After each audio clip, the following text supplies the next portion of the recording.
আসসালামু আলাইকুম। এটেন বাংলা সংবাদে স্বাগত জানাচ্ছি অনামিকা হাসান পুনম। ফ্যাসিবাদী ব্যবস্থার বিলোপ করে রাষ্ট্রের মৌলিক সংস্কারের আগে জাতীয় নির্বাচন নয় বলে মন্তব্য করেছেন জাতীয় নাগরিক পার্টির আহ্বায়ক নাহিদ ইসলাম। জাতীয় ঐকমত্য কমিশনের বৈঠকে তিনি বলেন, দেশে যেন আর স্বৈরতন্ত্র না আসে সেজন্য জুলাই সনদ প্রয়োজন। এ সময় ঐকমত্য কমিশনের সহ-সভাপতি ডক্টর আলী রিয়াজ বলেন, জন আকাঙ্ক্ষায় গণতান্ত্রিক প্রক্রিয়া স্থায়ী করার লক্ষ্যে জাতীয় সনদ তৈরির কাজ করে যাচ্ছে কমিশন। ঐকমত্য কমিশনে 166টি সুপারিশের মধ্যে 129টি প্রস্তাবে একমত হয়েছে এনসিপি।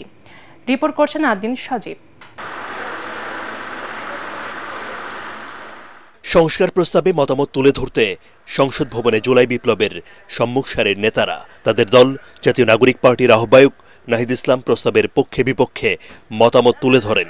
সূচনা বক্তব্যে ঐকমত্য কমিশনের সহসভাপতি আলী রিয়াজ দেশ পুনর্গঠন, রাষ্ট্র সংস্কার, গণতান্ত্রিক ব্যবস্থা ফিরিয়ে আনার এই আয়োজনের ভিত্তি গড়ার জন্য কৃতজ্ঞতা জানান গণ অভ্যুত্থানের কারিগরদের। এখন আমাদের কাজ যেন বাংলাদেশে ফ্যাসিবাদী শাসন ফেরত না আসে, যেন বাংলাদেশে গণতান্ত্রিক প্রতিষ্ঠানগুলো স্থায়ী রূপ নেয়, যেন মানুষের অধিকার প্রতিষ্ঠিত হয়, যেন গুম, খুন, বিচার বহির্ভূত হত্যা এবং সমস্ত রকম নিপীড়ন আমরা মোকাবেলা করতে পারি। ক্ষমতা থেকে কোনো একটি দল থেকে সরিয়ে আরেকটি দলকে বসানোর পরিকল্পনা ছিল না, বরং রাষ্ট্র কাঠামোর মৌলিক এবং গুণগত সংস্কারের মাধ্যমে জনগণের অধিকার রক্ষা করবে এমন একটি গণতান্ত্রিক রাষ্ট্র ব্যবস্থা প্রতিষ্ঠা করার আকাঙ্ক্ষা ছিল সেই জুলাই গণ অভ্যুত্থানে। বৈঠকে জাতীয় সাংবিধানিক কাউন্সিল গঠন, দ্বিকক্ষ বিশিষ্ট সংসদ, দুইবারের বেশি প্রধানমন্ত্রী থাকতে না পারা, সংসদ সদস্য প্রার্থীর বয়স ন্যূনতম 23 বছর সহ অন্তত ডজন খানেক বিষয়ে বাড়তি গুরুত্ব দেয় এনসিপি। সেই সঙ্গে স্বৈরতন্ত্রের ইতি টানতে জুলাই সনদের তাগিদ দেন আহ্বায়ক নাহিদ ইসলাম। সংবিধান থেকে শুরু করে বিভিন্ন রাষ্ট্রীয় যে প্রতিষ্ঠানগুলো, সেই প্রতিষ্ঠানগুলোর একটা দলীয়করণ ঘটেছিল, ফলে সেই রাষ্ট্র কাঠামোকে অক্ষুণ্ণ রেখে যেই ক্ষমতায় যাক তার ভিতরেও ফ্যাসিবাদী প্রবণতা থাকবে, স্বৈরতান্ত্রিক হয়ে ওঠার প্রবণতা থাকবে। সেক্ষেত্রে আমরা সংবিধান, প্রধানমন্ত্রীর ক্ষমতা, বিচার ব্যবস্থা, নির্বাচন ব্যবস্থা ইত্যাদি বিষয়কে আমরা জাতীয় নাগরিক পার্টি বিশেষ গুরুত্ব দিচ্ছি। পরে সাংবাদিকদের সাথে কথা বলেন এনসিপির সদস্য সচিব আক্তার হোসেন এবং মুখ্য সংগঠক হাসনাত আব্দুল্লাহ। সরকারকে বিচার ও সংস্কার নিয়েও রোডম্যাপ ঘোষণার দাবি জানান তারা। নির্বাচন অবশ্যই হতে হবে, কিন্তু তার আগে বিচার এবং সংস্কারের দৃশ্যমান রোডম্যাপ সরকারকে উপস্থাপন করতে হবে। 166টা বিষয়ের মধ্যে আপনারা ইতিমধ্যেই জানেন আমরা 129টা বিষয় আমরা একমত হয়েছি, কিন্তু যেসব বিষয়ে আমরা একমত হয়েছি সেই সব বিষয়ে আমাদের অবজারভেশন রয়েছে। গত 23 মার্চ সংস্কার কমিশনের সুপারিশের উপর জাতীয় ঐকমত্য কমিশনে লিখিত মতামত দেয় এনসিপি। আদ্দিন সজীব, এটিএন বাংলা, ঢাকা। ভবিষ্যতে আওয়ামী লীগ যাতে কোনো ধরনের মিছিল মিটিং করতে না পারে সে বিষয়ে পুলিশকে নির্দেশ দেওয়া হয়েছে বলে জানিয়েছেন স্বরাষ্ট্র উপদেষ্টা অবসরপ্রাপ্ত লেফটেন্যান্ট জেনারেল জাহাঙ্গীর আলম চৌধুরী। রাজধানীর কয়েকটি থানা পরিদর্শনে গিয়ে তিনি সাংবাদিকদের কথা বলেন। স্বরাষ্ট্র উপদেষ্টা আরও বলেন, যদি কোনো পুলিশ সদস্য দায়িত্ব পালনে নিষ্ক্রিয় থাকে তবে তার বিরুদ্ধে নেওয়া হবে কঠোর ব্যবস্থা। অলরেডি দুইজনকে ধরছে, যেহেতু মিছিল হয়েছে, এটা তো আর কোনো, এটার ভিতরে তো কারো কোনো সন্দেহ নাই। মিছিলটা যেন ভবিষ্যতে না হতে পারে এই জন্য পুলিশদের ইনস্ট্রাকশন দেওয়া হয়েছে, এবং যদি তারা এটাকে ভালোভাবে কন্ট্রোল না করতে পারে তাই তাদের বিরুদ্ধে ব্যবস্থা। অন্তর্বর্তীকালীন সরকার দেশের ইতিহাসে সেরা নির্বাচন করবে বলে জানিয়েছেন প্রধান উপদেষ্টা doctor Mohammad Yunus. Asian network for free ইলেকশনসের প্রতিনিধি দলের সাথে বৈঠকে কথা জানান তিনি। প্রধান উপদেষ্টা প্রতিনিধি দলকে আশ্বস্ত করে বলেন, 2025 সালের ডিসেম্বর থেকে 2026 সালের জুনের মধ্যে একটি অবাধ ও সুষ্ঠু নির্বাচন আয়োজন করবে সরকার।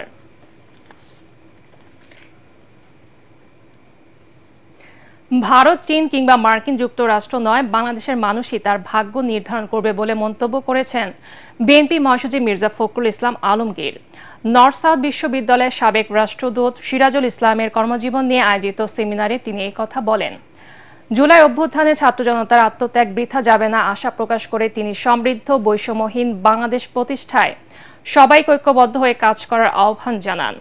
বিদেশ থেকে কেউ এসে দেশের মানুষের ভাগ্য বদলে দেবে না মন্তব্য করে মির্জা ফখরুল বলেন, মানুষের প্রত্যাশা পূরণে অন্তর্বর্তী সরকার প্রধান ডক্টর ইউনূসকে সহায়তা করে যাবে তার দল। দেশটা আমাদের, এর ভবিষ্যৎ আমাদেরকে নির্মাণ করতে হবে। ওই আমেরিকা থেকে এসে ট্রাম্পও তৈরি করে দেবে না, বা আপনার চীন থেকে শি এসেও এটা করে দেবে না, অথবা ভারত থেকে মোদিও আমাদের ধাক্কা দিয়ে কিছু করতে পারবে না। সবাই এক হয়ে যাই, আমরা সমস্যা আছে, সমস্যার সমাধান হবে। ইতিমধ্যে অনেক দূরে গিয়েছে। আমি প্রফেসর ইউনূস সাহেবকে ধন্যবাদ জানাতে চাই। আসুন আমরা সবাই মিলে তাকে সাহায্য করে, আমরা নিজেদেরকে সাহায্য করে আমরা সঙ্গে। তবে একটা কথা খুব জোর দিয়ে বলতে চাই, গণতন্ত্রের কোনো বিকল্প নেই এবং গণতন্ত্রকে চাপিয়ে দেওয়া যায় না। সংস্কারের নামে নির্বাচনকে বিলম্বিত করার চেষ্টা করছে অন্তর্বর্তী সরকার, যার ফলাফল ভালো হবে না বলে মন্তব্য করেছেন জাতীয় পার্টির চেয়ারম্যান জি.এম. কাদের। বনানীতে তার দলীয় কার্যালয়ে আয়োজিত বর্ধিত সভায় দেয়া বক্তৃতায় তিনি এসব কথা বলেন। জি.এম. কাদের বলেন, সব দলের অংশগ্রহণে দ্রুত নির্বাচন দেওয়ার কোনো বিকল্প নেই। নির্বাচনের মাধ্যমে জনগণের সরকার আসলে দেশের স্বাভাবিক পরিস্থিতি ফিরে আসবে বলেও মনে করেন জি.এম. কাদের। জাতীয় পার্টি সুবিধাভোগী বা লোভী এমন অপপ্রচার চালানো হচ্ছে উল্লেখ করে দলের নেতাকর্মীদের সজাগ থাকার আহ্বান জানান দলটির চেয়ারম্যান।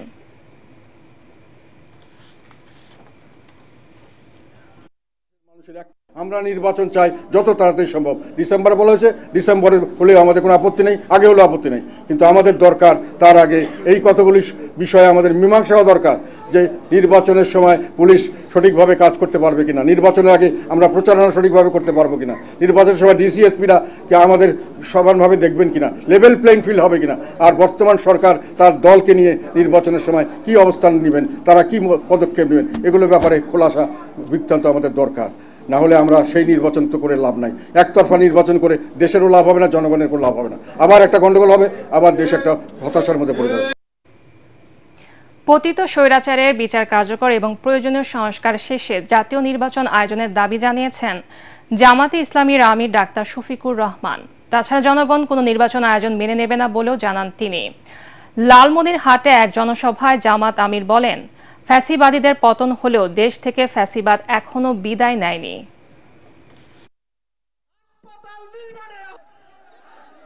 নির্বাচনের আগে অবশ্যই দুটি কাজ সম্পন্ন করতে হবে।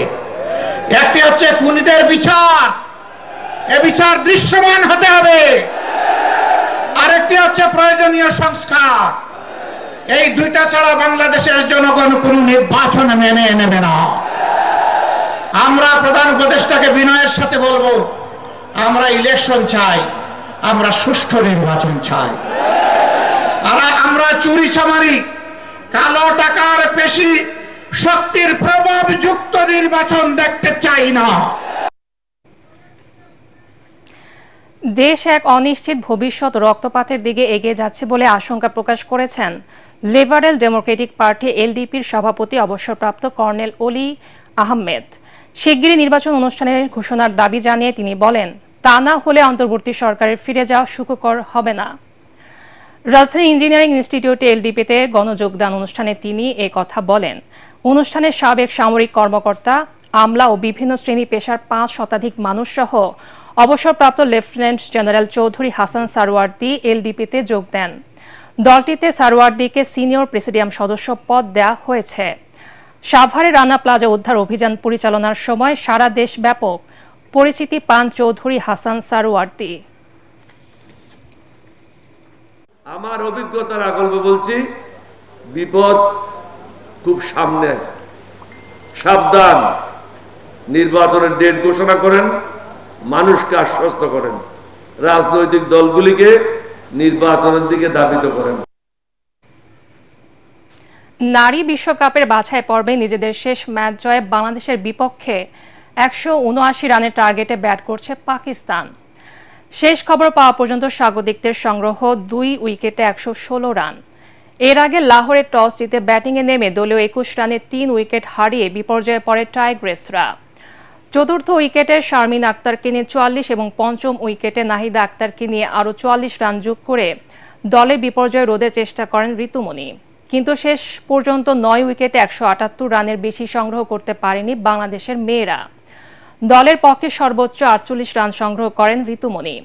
44 রানে অপরাজিত থাকেন ফাহিমা খাতুন। পাকিস্তানের বোলারদের মধ্যে সাদিয়া ইকবাল 28 রানে 3 উইকেট তুলে নেন।